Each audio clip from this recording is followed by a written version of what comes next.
Hello and welcome to the Spandex and Wine podcast. I'm your host, Robin Hackney, and I'm so happy that you're here. This podcast is a place for conversations about balancing a healthy lifestyle and being happy, more specifically, happy hour.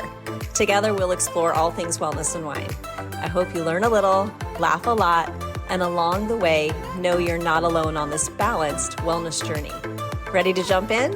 Pour something in your glass that makes you happy because it's time for Spandex and Wine.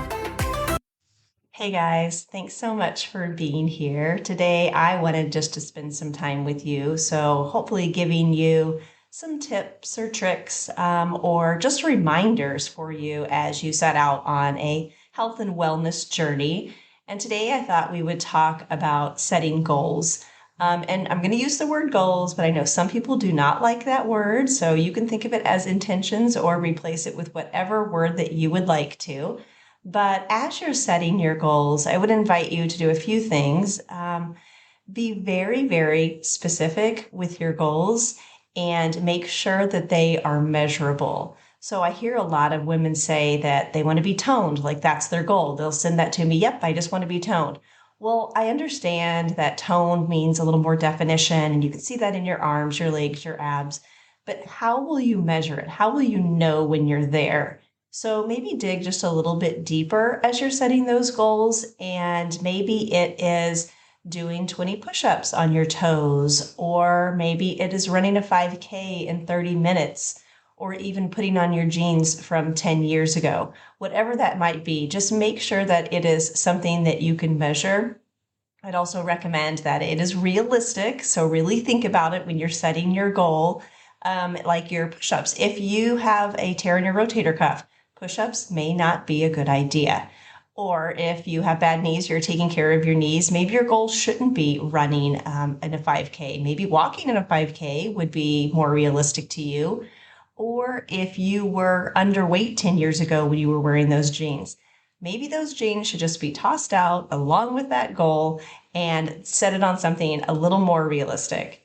And you know what? You might be setting out and looking at different types of diets to do. And I would just tell you to be really leery and careful if you are looking at some type of fad diet or restricted diet, because anytime that you take any macronutrient out of your diet. So macronutrients are your protein, your carbs, and fat. Anytime you're restricting any of those, you're going to see results. Your body will probably lose weight, but over time, your body will not like that. And you'll probably end up becoming that skinny fat person and lose muscle mass, because our body needs all macronutrients. We need protein, we need carbs, we need fat. We have to have all of them. And that's an episode that we can explore all on its own, because I really feel strongly about all macronutrients being in your diet. So I would rather you stay away from restrictive or fad diets and find something a little more balanced and that you can be successful with long term. I'd also recommend that you not allow yourself to be a slave to the scale. If you're a person that needs that for accountability, that's fine, but maybe set up a schedule for you so you're not getting up or you're not getting on the scale every day and checking your weight. So maybe it's every Monday, every Friday, or every couple weeks. What I don't want to happen is that you're on this journey, you're doing great, and you do achieve that goal. Maybe you get to those push-ups on your toes, or maybe you run that 5K, whatever it is that you're setting your goal to. And you think, okay, I'm going to go get on the scale. I'm going to see how I've done. And you get on and the number does not reflect your efforts. And maybe you lost a pound and you thought that that wasn't enough. But worse yet, maybe that number went up. And then you go from feeling fantastic about everything that you just accomplished and you're deflated because you're allowing that number to dictate how you feel. You look fantastic, keep going in the right direction, and long-term, you will see results. So just keep on putting in the work. I'd also recommend that you start to visualize or manifest that person that you're becoming, and that's going to start with a mindset shift. And I know that that is not always easy, but starting with some positive self-talk would be this first step. It's about training the way that you see yourself or hear things differently. and recognize when that little voice creeps in with the limiting thoughts or the downright mean talk to replace it with another thought. And again, I know it's not easy, but it's definitely attainable and something that you can do. I think a helpful tool for this is meditation. And it really does help you manage your thoughts. It helps you recognize them, but not attach yourself to them, and maybe begin to replace those thoughts with different ones. And when you are in a place where you fall off because you give into those cravings, I'd invite you not to say to yourself, well, I'll start again on Monday. I want you to get back up right then, because you know it's going to happen. It happens to all of us. It happens to me. So when you have that night that you drink the entire bottle of wine and you grab a bag of chips and before you know it, they're all gone, don't beat yourself up, and don't be the person that wakes up in the middle of the night mad at yourself. Oh my gosh, that's the worst, and obsessing over it. Just decide that, okay, now I've learned what not to do, and get right back on that right path. Your mistakes that you make mean that you're trying, so good for you, and good for you for learning from what you've done wrong in the past, or maybe not quite right. I shouldn't even say wrong. Like, it's not wrong. It's all a learning experience. But, and then making the changes and not repeating them.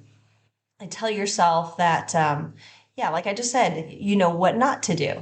And having an accountability partner or a group, I think, is very helpful. And I suggest that you surround yourself with the people that will support you on the same healthy journey that you are on. Your only limit is your mind. You have the power to make the changes. You have the power to change your mindset. You have the power to succeed. So I recommend that you take a couple minutes to set your goals or your intentions and make them very clear, measurable, and realistic. Then go create your own success. I'm happy to help you along the way. And if this has been helpful to you, wonderful. If you think it'll be helpful for another friend or 5, please forward it along. Thank you so much for doing that. I also wanted to let you know that my Healthy Body Challenge will be starting very soon, and I hope that you will be joining us. This is our 10th year of doing this challenge, and it started because we all decided as a group, those that worked out at my studio, that we were going to not gain weight over the holidays. We just wanted to stay as healthy as we possibly could and not put on extra pounds, because the average person gains between 7 and 8 pounds between Halloween and New Year's. So we're going to take that 8-week span, and each week we will build a new healthy habit with our nutrition and with exercise and all things wellness. There's going to be some extra things sprinkled in as well. And if you sign up by October 21st, you'll also get a 5-day plan to kickstart your healthy journey. So that'll be included as well. You can find information or click the link in spandexandwine.com. You can also find me on Instagram or Facebook at spandexandwine.com, or feel free to send me an email at info@spandexandwine.com. I hope you decide to join us. Thanks so much for listening. If you enjoy this podcast, it would mean so much to me if you take a few seconds to do each or all of the following. First, follow or subscribe to Spandex and Wine. It'll help you so you don't miss an episode, and it'll help me because you won't miss any episodes. To do this, you'll just go to the podcast, click subscribe or follow wherever you are listening. Look for the plus sign or follow button, and this is one of the best things that you can do for the podcast, so thank you. If you'd also be willing to give a 5-star review, that would be amazing. And lastly, please share an episode with a friend or 5 to keep the love going. I appreciate you. Thanks.